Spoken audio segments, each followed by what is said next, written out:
Peter, thanks very much for your time. Just looking back really to the Mansfield game, first of all, within the dressing room, was it 1 point gained or 2 points dropped? Sure. There you go. That's the question.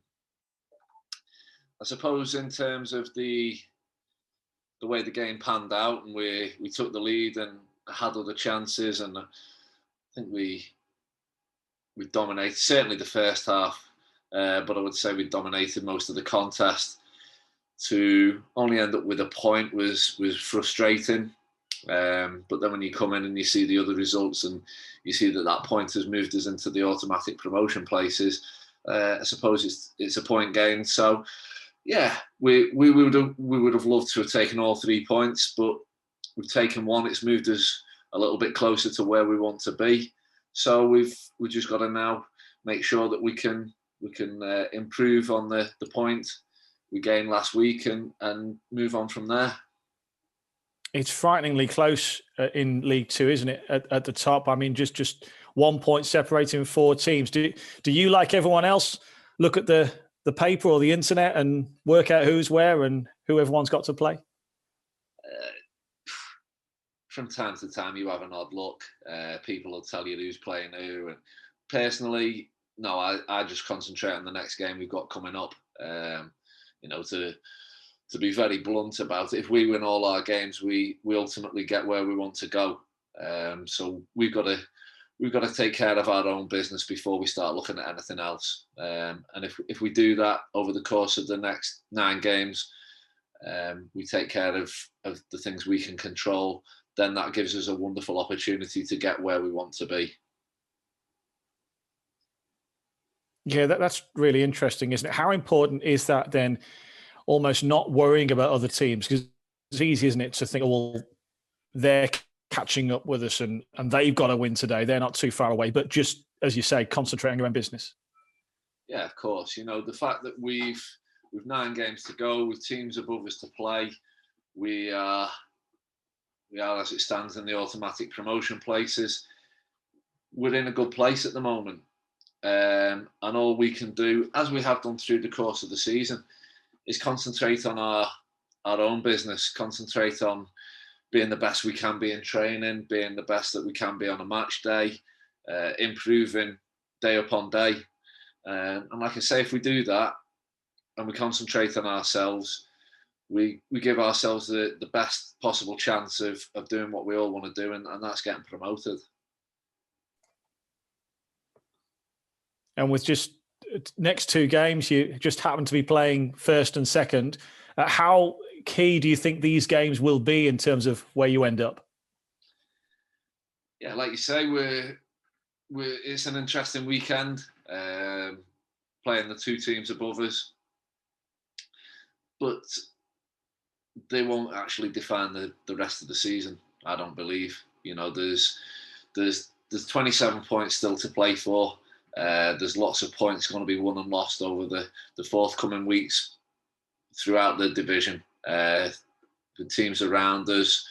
So as I say, it won't define the rest of our season, but if we get positive results in both games, it gives us a fantastic opportunity to push on for the last 3 or 4 weeks of the campaign. Do you have to just look at the game in isolation and not think too much about its significance in terms of who's where in the table? No, it's okay. As you say, we're coming up against an opposition who are doing well in the division. We're well aware of that, and we'll give them the respect that they deserve, as we will do any opponents we're due to face. But at the same time, we believe we've got a group that are working very, very hard to get better on a daily basis, to improve results game upon game, to improve performances. And if we perform well, you would like to say that results will go hand in hand. It's not always the case, but if we can perform well in games, and as you say, taking each game in isolation, if we perform well, it gives us a fantastic chance of winning the game. And we will only prepare for the next game.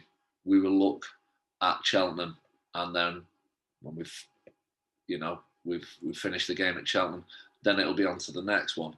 You can never look too far ahead in this game. Obviously, a lot can change in a week in football, as we all are well aware. So it's been said many times before, but I'm a firm believer that you can only take care of the game that's coming. And if you start looking too far ahead, you'll ultimately start to come unstuck. Real blow for Scott Davis. How much do you feel for him? Yeah, of course, it's terrible for Scott. He's come and caught a routine cross, and he's come away, and he's got a bad injury, which is not nice to see for any professional, for anyone in life, and to see one of our own hurt and in distress, and know we're going to be missing him for a real period of time is really tough to take. But Scott's fantastic lad, great captain, and the boys are wishing him a speedy and full recovery. And although he's probably not going to be able to take part between now and the end of the campaign, he's going to be just as important as if he was, because of the person he is, the character he is, and how he is around the training ground and on a match day. And as for you, Peter, you've been paired with George Ray the last couple of games. You seem to have got a good partnership going there. Yeah, as you say, myself and George have played I don't know, 3, 4, 5, 6, 7 games that it is now, and George has come in. He for whatever reason, he wasn't getting much game time. He's had an opportunity, and he's certainly taken it. And I'm I can say, him and other people, the way he's performed, they can be very pleased with himself. And he's had to wait, he's had to bide his time, but he's been a fantastic professional, carried on training to the maximum that he possibly could, and now he's reaping those rewards. And this weekend, should you play, will be game number 44 for you. And given the sort of schedule it's been of late, when you've been going to places like Grimsby and Colchester back to back, with respect, Peter, you're 39. So how do you do it? No, that's wrong. My birth certificate's wrong. I'm only 21. Must be an error online. Yeah, we need to speak to these people. Who is it? I'll give them a call later. No, it's I love playing games. I didn't know it was 44, but that's great. It's firstly, I want to play. I want to be out there every single day, every match day. I love going out and competing and playing for points, and kicking the odd striker here and there, and enjoying the battle that goes on out there. But I suppose over the course of time, you learn how to adapt. You learn what your body needs. You learn how to fuel it better, how to hydrate it better. So there's not one specific thing that keeps me going out there. There's loads of little things, and as I said before, about the collective, the team. If we can take care of our own business, it gives us an opportunity.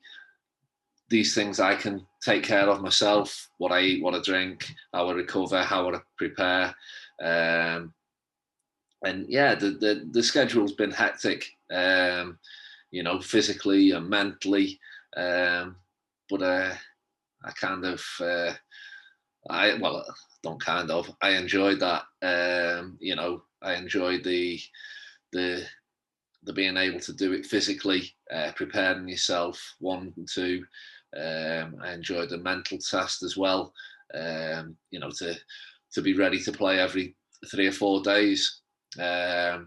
So, like I say, it's a mental test, it's a physical test, and it's one I want to come out on top of.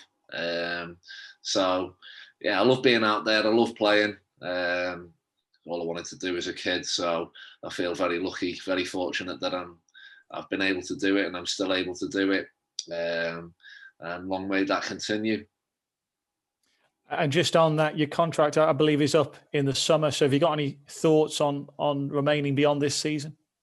Yeah, as you say, my contract's up in the summer, and as I say, I love being out there. I love playing. I certainly want to carry on playing, certainly past the end of the season. And you know, from my point of view, I'm very, very happy here at Tranmere. And you know, I suppose that's a conversation for another time. But you know, I'd certainly love to be here past the end of the current campaign.